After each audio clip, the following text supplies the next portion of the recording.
శ్రీ సాయిబాబా జీవిత చరిత్రము 15వ అధ్యాయం. నారదీయ కీర్తన పద్ధతి. చోల్కర్ చక్కెరలేని టీ, 2 బల్లుల కథలు ఈ అధ్యాయములో మనం శ్రవణం చేయబోతున్నాం. 6వ అధ్యాయములో షిరిడీలో జరుగు శ్రీరామనవమి ఉత్సవమును గురించి చెప్పితిమి.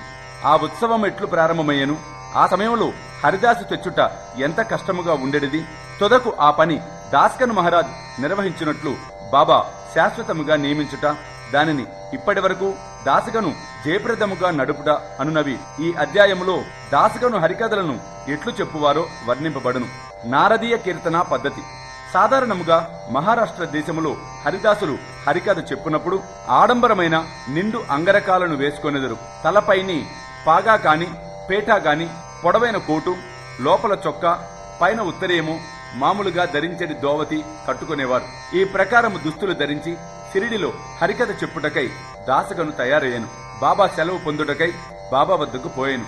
బాబా అతనితో, ఓ పెండ్లి కొడక, ఇంత చక్కగా దుస్తులు వేసుకుని ఎక్కడ పోచున్నావురా అనెను. హరికథ చెప్పుటకు పోచున్నా బాబా అని దాసగను జవాబిచ్చాను. అప్పుడు బాబా ఇట్లు అనెను, ఈ దుస్తులన్నీ ఎందుకురా? ఆ కోటు, కండువా, టోపీ మొదలగునవి నా ముందరే వెంటనే తీసి పారేరా. శరీరం పైన ఇవన్నీ వేసుకోకూడదు అని అనెను. వెంటనే దాసుగను వానన్నిటినీ తీసి బాబా పాదముల వద్ద నుంచెను. అప్పటి నుంచి హరికథ చెప్పునప్పుడు వానిని దాసగను ధరించలేదు. నడుమ మొదలు తల వరకు ఏమీ వేసుకొనలేదు. చేతిలో చిరుతలు, మెడలో పూలమాల ధరించెడివాడు. ఇది తక్కిన హరిదాసులు అవలంబించు పద్ధతికి వ్యతిరేకము. నారద మహర్షియే హరికథలు ప్రారంభించినవాడు. వారు తలపైని శరీరముపైని ఏమీ తొడిగేవారు కారు. చేతి అందు వీణను ధరించి ఒక చోటు నుంచి ఇంకొక చోటికి హరినామ సంకీర్తన చేయుచూ పోవువారు.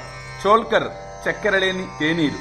పూనా, అహ్మద్ నగర్ జిల్లాలో బాబాను గురించి అందరికీ తెలియను గాని నానాసాహెబ్ చందోర్కర్ ఉపన్యాసము వల్లను దాసగను హరికథ వల్లను బాబా పేరు కొంకణ దేశమంతయు ప్రాకెను. నిజముగా దాసగను తన చక్కని హరికథల వల్ల బాబాను అనేకులకు పరిచయం చేసెను. హరికథలు వినుటకు వచ్చిన వారికి అనేక రుచులు ఉండును. కొందరు హరిదాసు గారి పాండిత్యమునకు సంతసించెదరు.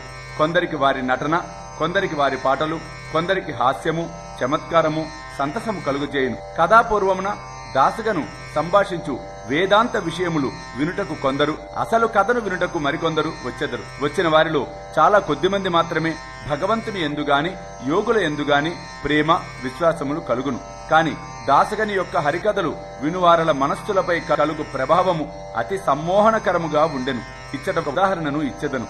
ఠానాలో నున్న కౌపీనేశ్వర ఆలయంలో ఒకనాడు దాస్కన్ మహారాజు హరికథ చెప్పుచు సాయి మహిమను పాడుచుండెను. కథను వినుటకు వచ్చిన వారిలో చోల్కర్ అనునతడు ఉండెను. అతడు కడు పేదవాడు. ఠానా సివిల్ కోర్టులో గుమాస్తాగా పనిచేయుచుండెను. దాసగను కీర్తన అతి జాగ్రత్తగా వినెను. వాని మనస్సు కరిగెను. వెంటనే అక్కడనే మనస్సునందు బాబాను ధ్యానించి ఇట్లు మ్రొక్కుకెనెను. బాబా, నేను పేదవాణ్ణి బాబా. నా కుటుంబముని నేను పోషించుకోలేకున్నాను. నీ అనుగ్రహం చేత సర్కారు వారి పరీక్షలో ఉత్తీర్ణుడనై ఖాయమైన ఉద్యోగం లభించినచో నేను తప్పకుండా షిరిడి వచ్చి నీ పాదాలకు సాష్టాంగ నమస్కారం చేసి నీ పేరున కలకండను పంచిపెడతాను బాబా అని అనెను. వాని అదృష్టముచే బాబా అనుగ్రహంతో చోల్కర్ పరీక్షలో పాసయ్యను. ఖాయమైన ఉద్యోగము దొరికెను. కనుక మృక్కు చెల్లించవలసిన బాధ్యత ఎంత త్వరగా తీర్చినచో అంత బాగుండును అని అనుకొనెను. చోల్కర్ కడు బీదవాడు. వాని కుటుంబము చాలా పెద్దది. కనుక షిరిడి యాత్ర చేయుటకు ఖర్చు పెట్టుకొనలేకుండెను. అందరికీ తెలిసిన లోకోక్తి ప్రకారము ఎవరైనా పర్వత శిఖరమునైనా దాటవచ్చును గాని బీదవాడు తన ఇంటి గడపను దాటలేడు. చోల్కర్ గెటులైన శ్రీ సాయి మృక్కును త్వరలో చెల్లించవలెనని ఆతురత కలిగెను. కావున తన సంసారమునకు ఖర్చులను తగ్గించి కొంత పైకము మిగల్చవలెనని నిశ్చయించుకొనెను. తేనీటిలో వేయు చక్కెరను మాని ఆ మిగిలిన ద్రవ్యమును దాచుటకు ప్రారంభించెను. ఈ విధముగా కొంత ద్రవ్యము మిగిల్చిన పిమ్మట షిరిడి వచ్చి బాబా పాదములపై పడెను. ఒక టెంకాయ బాబాకు సమర్పించెను. తాను మృక్కుకున్న ప్రకారము కలకండ పంచిపెట్టెను.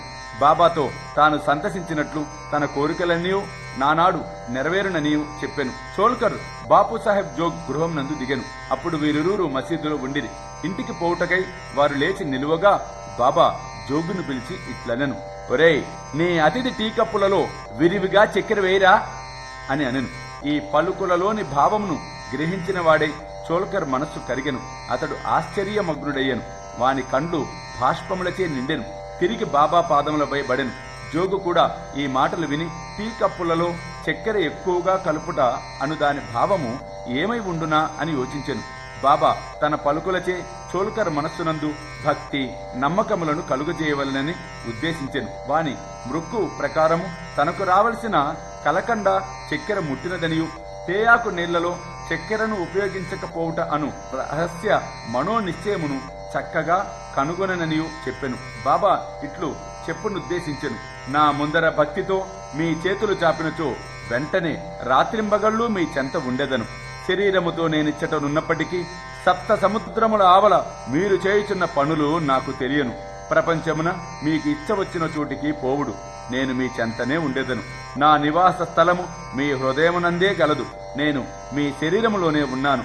ఎల్లప్పుడూ మీ హృదయములలోనూ సర్వజన హృదయములందు గల నన్ను పూజింపుడు. ఎవరు నన్ను ఈ విధముగా గుర్తించెదరో వారు ధన్యులు, పావనులు, అదృష్టవంతులు. బాబా చోల్కర్కి ఎంత చక్కని ముఖ్యమైన నీతిని ఈ విధముగా బోధించెను గదా. 2 బల్లుల కథ. ఈ అధ్యాయము 2 బల్లుల కథతో ముగించెదను. ఒకనాడు బాబా మసీదులో కూర్చొని ఉండెను. ఒక భక్తుడు బాబా ముందర కూర్చొని ఉండెను. ఒక బల్లి టికిటికిటికిటిక్ మని పలికెను. కుతూహలమునకై ఆ భక్తుడు బల్లి పలికిన దానికి అర్థమేమని బాబాని అడిగాను.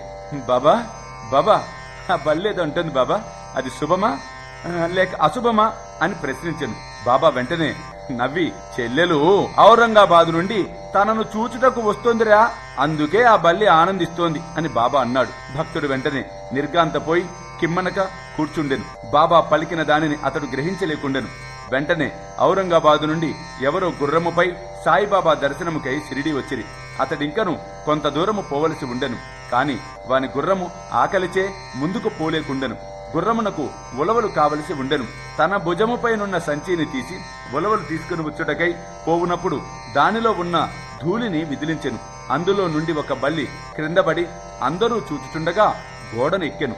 ప్రశ్నించిన భక్తునికి అదంతయు జాగ్రత్తగా గమనించమని బాబా చెప్పెను. వెంటనే ఆ బల్లి తన చెల్లెల వద్దకు సంతోషముతో పోయెను. చాలా కాలం పిమ్మట అక్క చెల్లెండ్రు కలుసుకొనిరి. కావున ఒకరినొకరు కౌగలించుకొని ముద్దుడి కొనిరి. గుండ్రముగా తిరుగుచూ అధిక ప్రేమతో ఆడిరి. షిరిడీ ఎక్కడా, ఔరంగాబాద్ ఎక్కడా? గుర్రము రౌతు ఔరంగాబాదు నుంచి బల్లిని తీసుకుని షిరిడీకెట్లు వచ్చెను? రాబోయే 2 అక్క చెల్లెండ్రు కలియుదురని బాబా ముందుగానే ఎట్లా చెప్పగలిగెను? ఇదంతయు బహుచిత్రముగా ఉన్నది. ఇది బాబా సర్వజ్ఞుడని నిరూపించుచున్నది. ఉత్తర లేఖనము. ఎవరైతే ఈ అధ్యాయమును భక్తి శ్రద్ధలతో నిత్యము పారాయణము చేసెదరో వారి కష్టములన్నీయు శ్రీ సాయినాథుని కృపచే తొలుగును. ఓం నమో శ్రీ సాయినాథాయ. ఓం శాంతి శాంతి శాంతి. 15వ అధ్యాయము సంపూర్ణము. సర్వం శ్రీ సాయినాథార్పణమస్తు.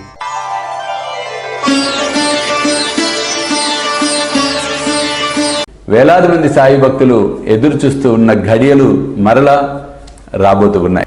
స్వామీజీతో షిరిడీ యాత్ర సెప్టెంబర్ 5 గురువారం నాడు బయలుదేరతాం. సెప్టెంబర్ 6, 7, 8 షిరిడీలో వేలాది మంది సాయి భక్తులతో ఈసారి ప్రపంచవ్యాప్తంగా ఉన్న సాయి భక్తులందరినీ కూడా మేము ఇన్వైట్ చేస్తున్నాం ఈ గొప్ప కార్యక్రమానికి. కాబట్టి మీరు నాతో రావాలి, ఈ యాత్రలో పాలు పంచుకోవాలి అనుకుంటే త్వరితగతిన కింద కనిపిస్తున్న ఫోన్ నెంబర్స్కి ఫోన్ చేసి మీ టికెట్స్ రిజర్వ్ చేసుకునే ప్రయత్నం చేయండి.